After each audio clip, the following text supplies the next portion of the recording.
Hello and welcome to another episode of Current Affairs MCQ. Let us look at the previous day's question. With reference to stablecoins, which of the statements given below is not correct? A. Stablecoins are a type of cryptocurrency whose value is pegged to the traditional assets like the US dollar or gold. B. They are used as a medium of exchange to reduce the volatility usually associated with cryptocurrencies like Bitcoin. C. The value of a stablecoin is guaranteed to remain fixed at all times, preventing any possibility of a depegging event. D. Algorithmic stablecoins use software algorithms to automatically adjust supply to maintain their price without being backed by real-world assets. The correct answer is C. Stablecoins are pegged to traditional assets. This is the core principle of many stablecoins, which are backed by fiat currencies, commodities, or other assets to maintain a stable value. By maintaining a stable value, they serve as a reliable medium of exchange within the highly volatile cryptocurrency market, allowing users to move in and out of riskier assets like Bitcoin without having to convert to a fiat currency via a traditional bank. Algorithmic stablecoins use code, not collateral. This describes a different class of stablecoins that rely on programmed algorithms to maintain the token supply to maintain their peg rather than holding physical reserves. The value of a stablecoin is not guaranteed to remain fixed. While they are designed to be stable, they are subject to risks such as inadequate reserves, loss of trust, or flaws in their design. The term for a stablecoin losing its peg to the underlying asset is depegging, which can lead to significant financial losses. A prominent historical example is the collapse of Terra USD, an algorithmic stablecoin that lost its peg and failed. Hence, option C is the correct answer. Welcome SSC aspirants. Drishti SSC is here to support you every step of the way. With free live classes, previous year questions, PYQs, demo classes, exam notifications, and strategy videos. Whether you're starting your journey or looking to refine your preparation, we've got you covered. Subscribe to our channel and stay updated with all the resources you need to crack your SSC exams. For more details, call us at 8750187501. Question 1. Consider the following statements regarding the Joint Parliamentary Committee.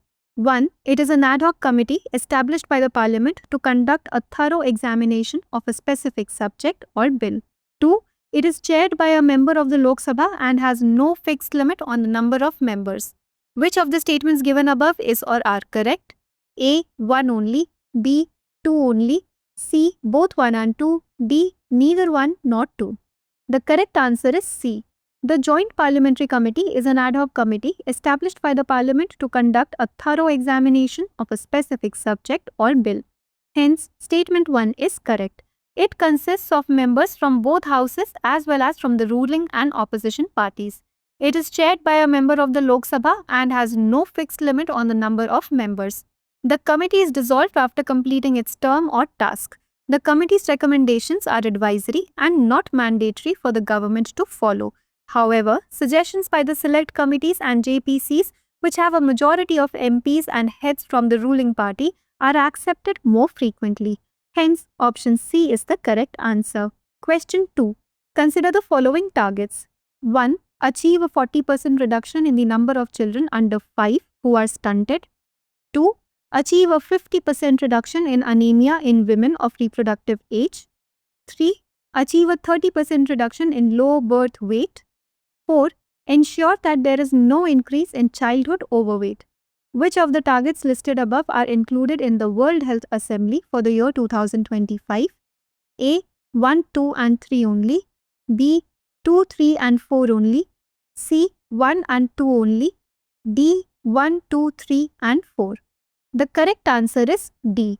World Health Assembly Resolution 2012 endorsed a comprehensive implementation plan on maternal, infant and young children nutrition, setting 6 global nutrition targets for 2025. Global nutrition targets: achieve a 40% reduction in the number of children under 5 who are stunted, achieve a 50% reduction in anemia in women of reproductive age, achieve a 30% reduction in low birth weight, ensure that there is no increase in childhood overweight, Increase the rate of exclusive breastfeeding in the first 6 months to at least 50%. Reduce and maintain childhood wasting to less than 5%. Hence, option D is the correct answer.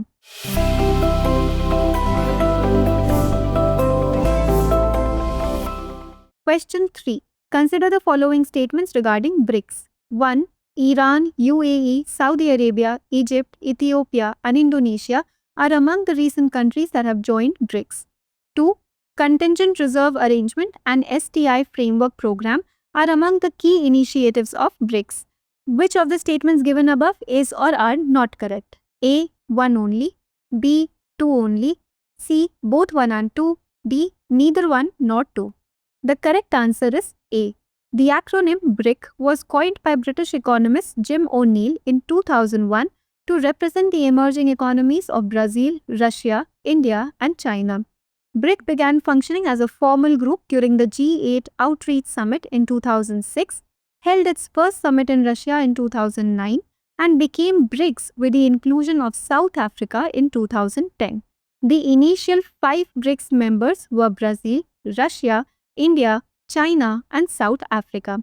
In 2024, Iran, the United Arab Emirates, Egypt, and Ethiopia joined the group, while Indonesia joined in 2025. Saudi Arabia has not yet formalized its BRICS membership, while Argentina, initially expected to join in 2024, later opted out. Hence, statement 1 is not correct. Key initiatives of BRICS: New Development Bank, Contingent Reserve Arrangement, BRICS Grain Exchange, BRICS Rapid Information Security Channel, STI Framework Program, etc. Hence, statement 2 is correct. Hence, option A is the correct answer. Question 4. With reference to the GST Council, consider the following statements. 1. Article 279A of the Constitution empowers the President to constitute a GST Council. 2. The members of the Council include the Union Finance Minister, the Union Minister of State from the Centre. 3. The recommendations of the Council are binding in nature on both the Centre and the States. Which of the statements given above is or are correct? A. Only 1. B. Only 2. C. All 3. D. None. The correct answer is B. The GST Council is a constitutional body responsible for making recommendations on issues related to the implementation of the Goods and Services Tax in India. The 101st Amendment Act of 2016 paved the way for the introduction of GST. The Amendment Act inserted a new Article 279A in the Constitution, which empowers the President to constitute a GST Council or by an order. Hence, statement 1 is correct. Accordingly, the President issued the order in 2016 and constituted the Goods and Services Tax Council. The members of the Council include the Union Finance Minister as the chairperson, the Union Minister of State Finance from the Centre. Hence, statement 2 is correct. Each state can nominate a minister in charge of finance or taxation or any other minister as a member. The recommendations of the GST Council were earlier considered binding, but in 2022, the Supreme Court in Union of India versus Mohit Minerals Private Limited case ruled that they are not binding as both Parliament and state legislature have simultaneous powers to legislate on GST. Hence, statement 3 is not correct. Hence, option B is the correct answer. Question 5. Which of the following articles of the Indian Constitution defines the grounds for disqualification of members from Parliament? A. Article 100. B. Article 101. C. Article 102. D. Article 103. The correct answer is C. Article 100 of the Indian Constitution deals with voting in the Houses and the power of Houses to act notwithstanding vacancies and quorum. Article 101 of the Constitution of India deals with the vacation of seats, disqualifications, and dual membership in Parliament. Article 102 of the Indian Constitution defines grounds for MP disqualification, including office of profit, insolvency, unsound mind, and anti-defection provisions. Article 103 deals with the decision on questions as to the disqualification of members. Hence, option C is the correct answer. Question 6. Consider the following statements regarding the market stabilization scheme. 1. MSS bonds are issued by the RBI on behalf of the government to absorb excess liquidity. 2. These bonds generally have a short tenure of less than 6 months. Which of the statements given above is or are not correct? A. 1 only, B. 2 only, C. both 1 and 2, D. neither 1 nor 2. The correct answer is D. Market Stabilization Scheme (MSS) bonds are special bonds issued by the RBI on behalf of the government to absorb excess liquidity when regular government bonds are insufficient. Hence, statement 1 is correct. These bonds generally have a short tenure of less than 6 months, though the maturity period may vary as per requirements. Hence, statement 2 is correct. Hence, option D is the correct answer. Question 7. With reference to the windfall tax, consider the following statements. 1. It is a type of tax on companies or individuals that experience unexpectedly high profits due to external factors. 2. It is commonly levied on industries such as oil, gas, and mining. 3. The tax rates are reassessed every month taking into account international crude prices. How many of the statements given above is or are correct? A. Only 1, B. Only 2, C. all 3, D. none. The correct answer is B. A windfall tax is a type of tax that is levied on companies or individuals who have unexpectedly and/or dramatically gained large profits, often due to external factors beyond their control. Hence, statement 1 is correct. It is commonly levied on industries such as oil, gas, and mining. Hence, statement 2 is correct. The purpose is to capture a portion of the extraordinary profits that companies make and redistribute them for public good. It is a strategic measure to promote transparency and fairness and responsible economic practices in the energy industry. The tax rates are reassessed every 2 weeks, taking into account international crude prices from the preceding fortnight. Hence, statement 3 is not correct. Hence, option B is the correct answer. Question 8. Consider the following statements regarding rice cultivation in India. 1. India is the second largest producer and the largest exporter of rice globally. 2. It is a kharif crop needing high temperature, high humidity and 75 to 125 cm of rainfall. 3. West Bengal, Uttar Pradesh and Punjab are among the leading producers of rice in India. Which of the statements given above are correct? A. 1 and 2 only, B. 2 and 3 only, C. 1 and 3 only, D. 1, 2 and 3. The correct answer is D. Rice is the staple food for most Indians, cultivated on about 25% of the total cropped area, and India ranks as the second largest producer globally after China and is also the largest exporter of rice globally.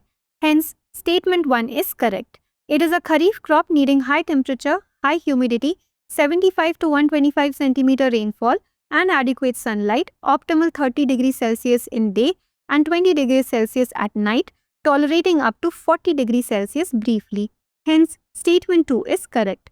Grows best in soils pH 5.5 to 6.5 with good water holding capacity and drainage.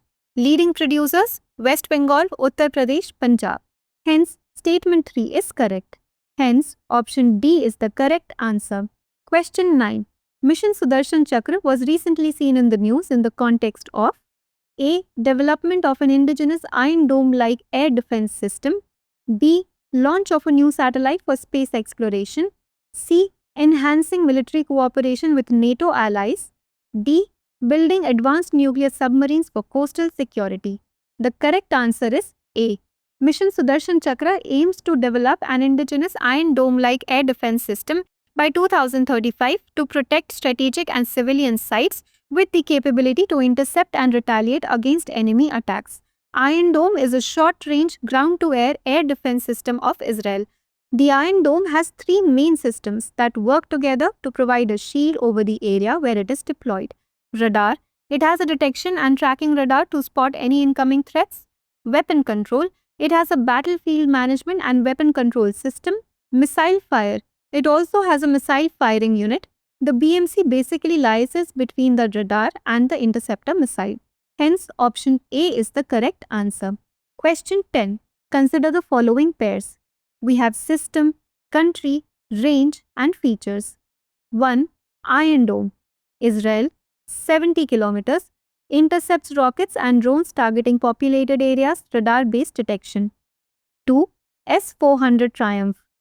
Russia, 400 kilometers, multi-missile system, engages stealth aircraft, cruise missiles, and multiple targets? 3. HQ-9, France, 125 kilometers, inspired by S-300, intercepts UAVs, aircraft, ballistic, and cruise missiles. How many of the pairs given above is or are correct? A. Only 1, B. Only 2, C. All 3, D. None. The correct answer is B. Global Missile Defense Systems. The Iron Dome, developed by Israel, is a missile defense system that intercepts rockets and drones targeting populated areas utilizing radar-based detection technology. It has an effective range of up to 70 kilometers. Hence, pair 1 is correctly matched. The S-400 Triumph, developed by Russia, is a multi-missile defense system capable of engaging stealth aircraft, cruise missiles, and multiple targets simultaneously. It has an effective range of up to 400 kilometers. Hence, pair 2 is correctly matched. The HQ-9, developed by China and inspired by the S-300, is a missile defense system designed to intercept UAVs, aircraft, and both ballistic and cruise missiles. It has an effective range of up to 125 kilometers. Hence, pair 3 is not correctly matched. Hence, option B is the correct answer. Now let us look at a practice question for today. The formation of the Association of Southeast Asian Nations was a landmark event in regional cooperation. Which of the following declarations formally established this organization? A. Jakarta Charter, B. Kuala Lumpur Accord, C. Bangkok Declaration, D. Manila Pact. Please provide your answers in the comment section. For more informative content, like, share and subscribe, and do not forget to press the bell icon to get the notifications.